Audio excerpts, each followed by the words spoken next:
جی سوال سے شروع کریں جی۔ مولانا صاحب ہمارا سوال یہ ہے کہ اس وقت جو آپ نے آئینی اور جمہوری سولوشن لی ہے جس کو پورے پاکستان نے سراہا ہے، تو ایسا جیسے سمجھا یہ جاتا تھا کہ آپ نواز شریف کے قریب ہیں اور عمران خان آپ کے اپوزٹ میں ہیں، تو کیا ایسا کبھی مستقبل میں ممکن ہے کہ آپ عمران خان کے ساتھ بھی مل سکیں؟ میرے خیال میں ذرا سوال صحیح کریں، سوال آپ کا ٹھیک نہیں ہے، میں ذرا اصلاح کر لیتا ہوں اس سوال کا۔ دیکھیے پارلیمنٹ جو ہے اس کا کام ہی یہی ہے کہ وہ آئین قانون اس میں کوئی ترمیم وغیرہ یہ اس کا جاب ہے، اس کی ڈیوٹی ہے، اور یہ ہماری ڈیوٹی ہے کہ ہم ملک کے حالات کے تحت اور ایک ضرورت کے تحت ملک میں قانون سازی بھی کریں، قانون میں ترمیم بھی کریں، آئینی ترمیم بھی لائیں، لیکن ظاہر ہے کہ جب ترمیم آتی ہے تو اس پر اختلاف ممکن ہوتا ہے۔ تو جو مسودہ حکومت کی طرف سے لایا گیا ہم نے اسے اکثر مسترد کر دیا تھا، اور وہ کسی قیمت پر بھی قابل قبول نہیں تھا۔ اس سے پارلیمنٹ کی توقیر ختم ہو جاتی، اس سے ہماری عدلیہ کمزور ہو جاتی، اس سے ہمارے تمام پاکستان کے عام شہریوں کے انسانی حقوق جو ہے وہ تباہ ہو جاتے، اور ان کی کوئی حیثیت نہ رہ جاتی۔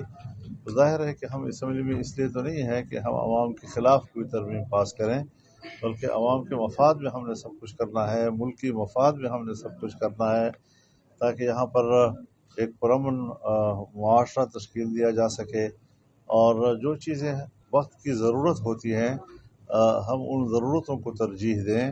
یہ نہیں کہ ہم کسی ادارے یا کسی محکمے کو طاقتور بنانے کے لیے قانون بنائیں، اور غیر ضروری طور پر ان کو اختیارات دینے کے لیے ہم کوئی قانون بنائیں، بلکہ تمام اداروں کے درمیان توازن پیدا کرنا اور ملک کے اندر ایک متوازن سیاسی ماحول پیدا کرنا، یہ ہمارا ایک مقصود ہوتا ہے، یہ ہماری ڈیوٹی ہوتی ہے، یہ ہماری ذمہ داری ہوتی ہے۔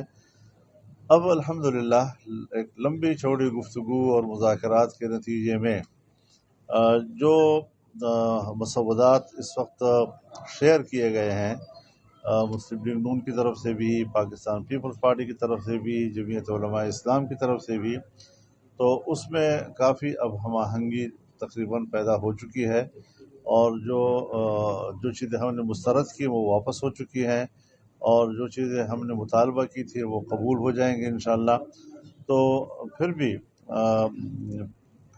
کل 15 ہے انشاءاللہ، میں کراچی میں کل بلاول بھٹو صاحب سے ملوں گا، اور پھر یہاں سے میں سیدھا لاہور جاؤں گا، میں میاں نواز شریف صاحب سے بھی ملوں گا وہاں پہ، پھر میں اسلام آباد جاؤں گا تو وہاں پر پی ٹی آئی کے ساتھ ان کی قیادت جو موجود ہے ان سے بات کروں گا، اور اس طریقے سے ایک اتفاق رائے پیدا کرنے کی ایک کوشش ہے، تاکہ ملک میں کوئی ایک آئین کی ترمیم کی وجہ سے کوئی ہنگامہ آرائی نہ ہو، کوئی اختلافات نہ ہوں۔